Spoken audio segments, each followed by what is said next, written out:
that pressed for the demand of the then, I think, 7,500 for the Lagos workers. Because there was a disparity then of Lagos, Abuja, maybe Port Harcourt, or River States that were supposed to pay the federal wages, and for which the Lagos workers insisted on principles stand.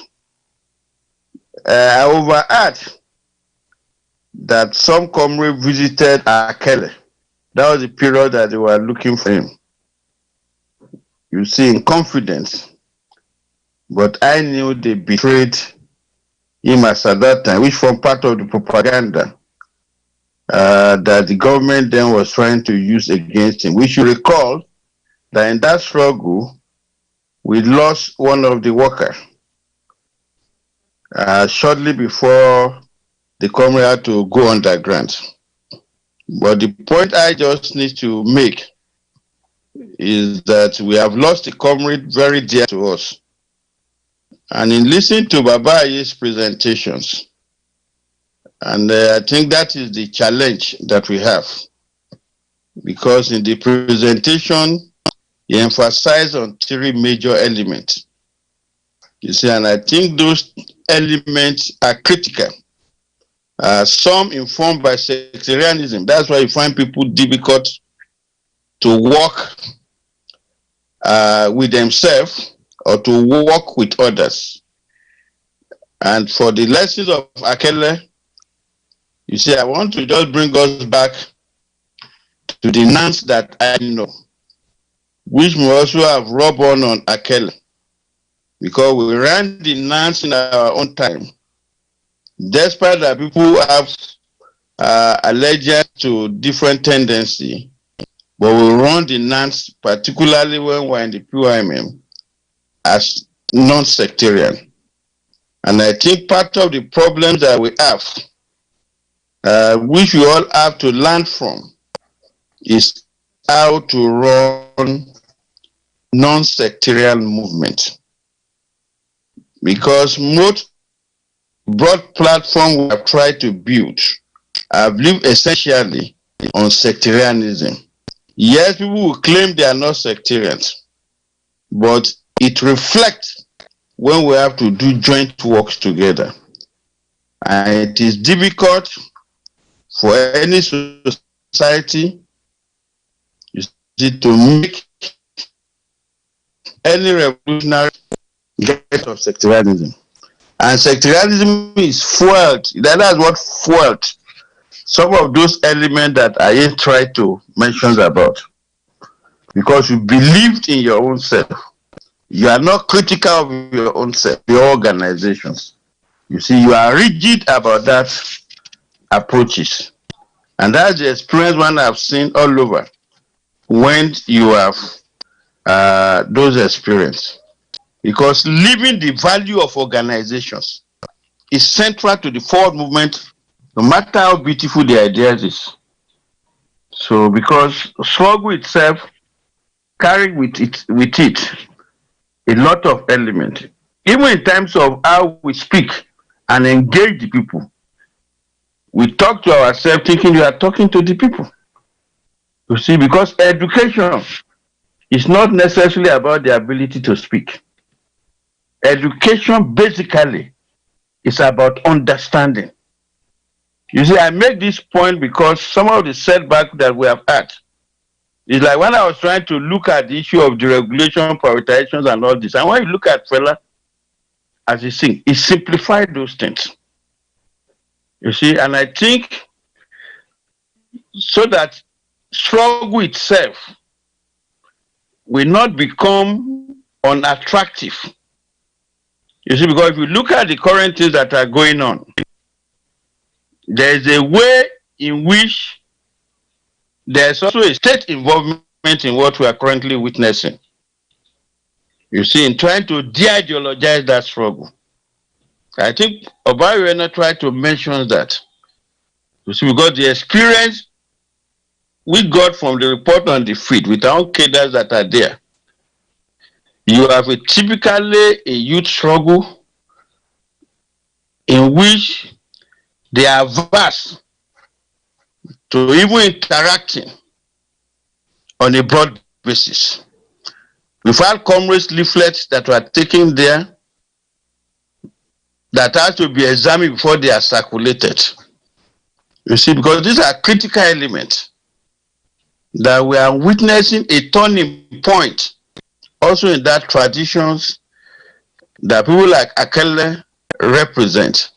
And I think those are the lessons we can learn. So in moving forward on this struggle, because there's already a generation gap. If we look at the current generations of youth, current generations of the student movement, you see, they detest ideological grounding. They detest understanding of why people even raising this issue. So it's like you are in two different countries in terms of the ideological divide.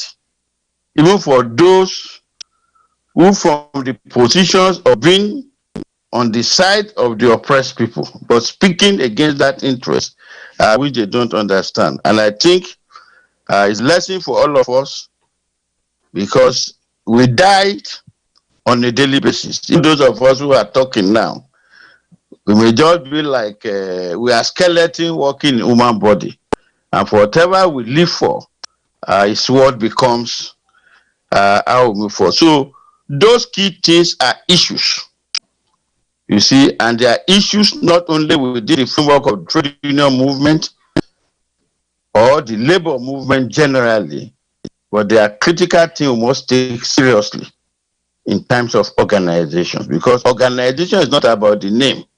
Organization itself is how we applied, you see, our organization to the concrete reality under which we live. So long live Comrades Ayodele Akele. He lives in our memory, and we hope that where Akele lives, we can also add values to that, because that is the point about when you are remembering a comrade. What value can we add? People make mistake each time they say there can never be this, there can never be that. No, the world is not meant for the individual to inhabit alone. You are talking of a world in which we have had over 5,000 years of civilizations before they were destroyed. So it is not just about today, it is about tomorrow. And Akele will live forever in our memory. Thank you. Thank you very much, Comrade. Thank you so much. Comrade Afyon is already standing by. Comrade Afyon, can we have you now, please? Yes. Yes, thank you very much. Can you hear me? Can you hear me? Yes, we can hear you. We can hear you. Hello. Okay, that's fine. Thank you, and thank you very much. The organizers for organizing this. It's extremely important, that we're able to, maintain the memories and build on it of comrades who have passed, and to do that really as a tradition, and of course to use this kind of events to reaffirm ourselves and our commitment, and the work that we're doing. So I'd just like to thank you first of all for that, for holding up the flag of struggle, and also the flag, of his name, and the role that he contributed. Now, I want to share some thoughts on the question of the lessons and importance of alternative political platform for the Nigerian masses. And I feel this is really an interesting thing that this memorial event has come up, in light of what's happening now on the streets in the country. First of all, because of the nature and the character of, the people who are, leading this current, uprising, quote unquote, as we have it now, that these are youth, youth who, the ruling class had previously described as lazy, youth who, previously a lot of us don't see as, political, in the sense that, they don't have the kind of left consciousness, that a lot of us had as young people, but that there's been a generation gap, there's been a gap of them just being assimilated into, materialism and the general bankruptness of our society. But it's like they've come to, their cup is full now, or the cup is full, and there's a reaction, and it's happening right on the streets.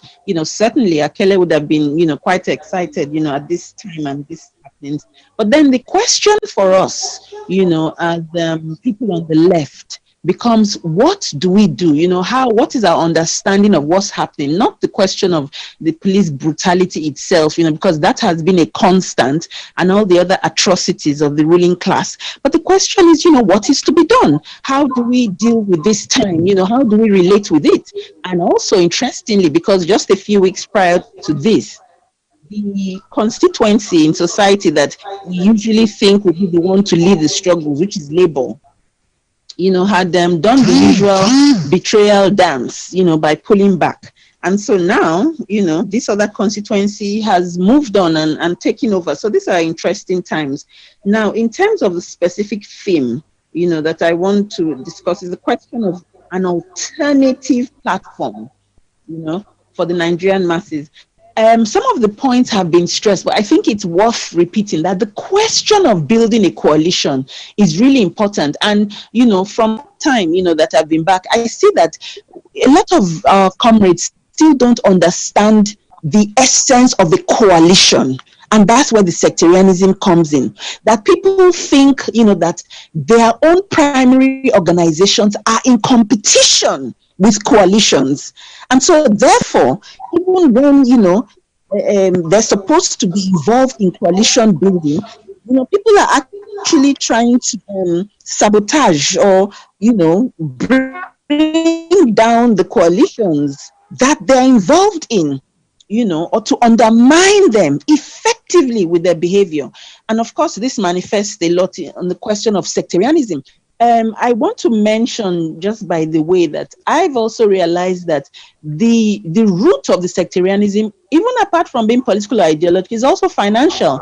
If people feel that, where they get their money from, is independent of other people, then there's no need to respect anybody. It's like, who pays the piper, determines the tune. So the question of how our groups are resourced has also come to bear on the question of the disrespect and the quote-unquote sectarianism that we face. So that's just one issue. But I want to come back to the question of a coalition, of us not understanding the difference between our own groups and the coalition, and of not understanding that if we're engaged in powerful coalitions, it's a reflection also on our groups, and that we're also able to leverage from that and with that. But it's like we've seen coalitions as competitions against our own organizations, and therefore have really not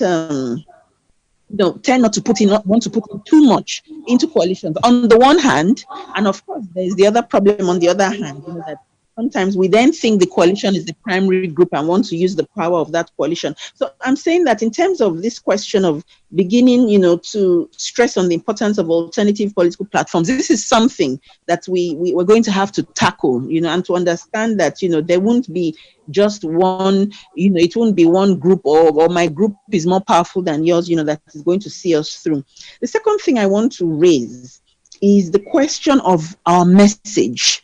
I think, that as Africans in the 21st century, there is a need to reframe the message, because it seems to me that, the general messages are not necessarily resonating. Yes, they make sense. Yes, they're political. Yes, they're ideological. But the question for organizers must be the fundamental point about, does the message resonate with the masses? Now, quite clearly, this question of police brutality is resonating, not because of any politics or ideology, but just because it's a very physical and existentialist question, that it's something that has affected the people directly, and so they're coming out. So the question is, what is our general message, that is able, or that will be able to resonate with our people?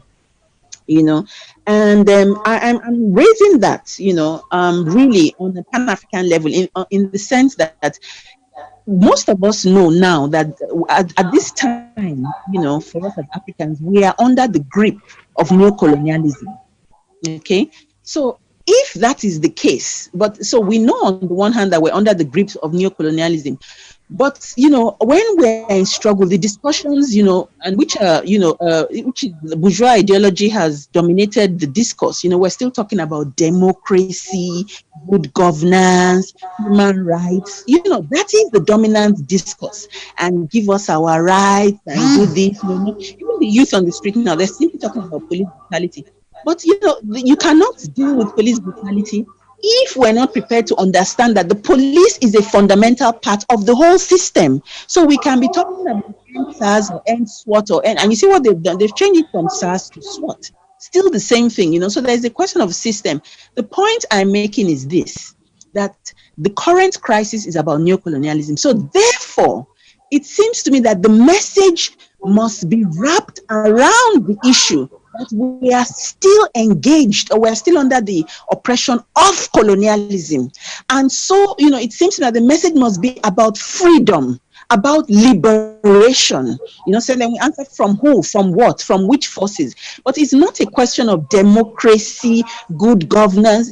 This is reformism. So they can say, okay, yes, we'll give you a bit of democracy. We'll issue this, we'll do this, we'll reform, government will do. This is not enough. So I'm just saying, that the kind of atmosphere, the kind of enthusiasm, the kind of energy, the kind of vibration, that came with the struggle against colonialism, I think we're going to need to generate that kind of energy, that kind of dynamism, around us now in this 21st century, to say, we're now facing, we're still in a battle against neocolonialism, which has, which is colonialism that has, consolidated itself, and that's what we now face. Of course, we're going to have, short-term, medium-term, and long-term plans, as we're attempting to reposition an alternative political platform, all over the continent. But of course, we're specifically speaking about, Nigeria. So I'm saying this, to say that there's lots of things we're going to have to begin to rethink, that we cannot, just continue, as how we knew it, in the 70s or the 80s, this was our time, this was the language, these were the issues. We're going to have to contemporize of the issues, and of course be able to spread out also. Because if by any chance, Nigeria begins to, please, you have 2 minutes, please, more. Okay. If change begins to come, if in Nigeria and the rest of our neighboring countries, whether in West Africa and Africa generally, are still, trapped, behind, we're not going to go very far, So I am saying that this question of an alternative political platforms is something we must look into. These are some of the issues, that, will guide us. But first of all, and like has been, spoken, the question of ego, the question of education. I think Comrade Debo spoke about that, how we relate, to others that are not, quote unquote, as enlightened as we think we are going to be things we have to discuss. But most importantly, from what I've seen, I think the question of honesty and sincerity amongst our own selves, because a lot of times now when you sit down in a room with comrades and you think, you are dealing with one purpose, that you are there for one reason, people have multiple agendas, for one purpose. So if we're not able to cross, that obstacle, so to speak, and be a bit more focused, in terms of where we're going or how we're wanting to go around it, I think it's going to be difficult. And I'll just like to end with the obvious, that we need to have constant political education classes that have to be public platforms. And because this is how we're going to get the youth, because in terms of politics, they're not there yet, and that's simply because of, the way society has been in the last 30 years. So anybody that is under 35, has a very materialist understanding of society, that I just want to blow, I just want to make it, I just want to, hit my 30 million. So constant political education classes, a Pan-African context, I think reframing the message, resonating with the masses, but then the question of coalition building even amongst us, and not just building, but the understanding ourselves of the essence of coalition, not just talking about it as a unifying thing, but even understanding it, in its very fundamental concepts, will certainly help, us along the way. That, a comrade like Akele, who constantly, was able to come out and stand in the space, occupy the space, certainly here in Lagos State, of going out there, contesting for governorship, but, using it as a way to engage with the masses. I think that that's the only, that's the way forward, for us. So I'll wrap up now, and, I'm happy to take questions. But one final thing I just wanted to say about Akele personally was the issue of his staying power. He had staying power. And that's something, that is certainly, we need to be proud about, those who are his political family and those who are his biological family. Thank you very much, Comrade Chair. I'll round up for now. Thank you. Thank you very much, Comrade Afion, for a wonderful presentation. We have Comrade Abodi Sade, the Secretary of the NCP.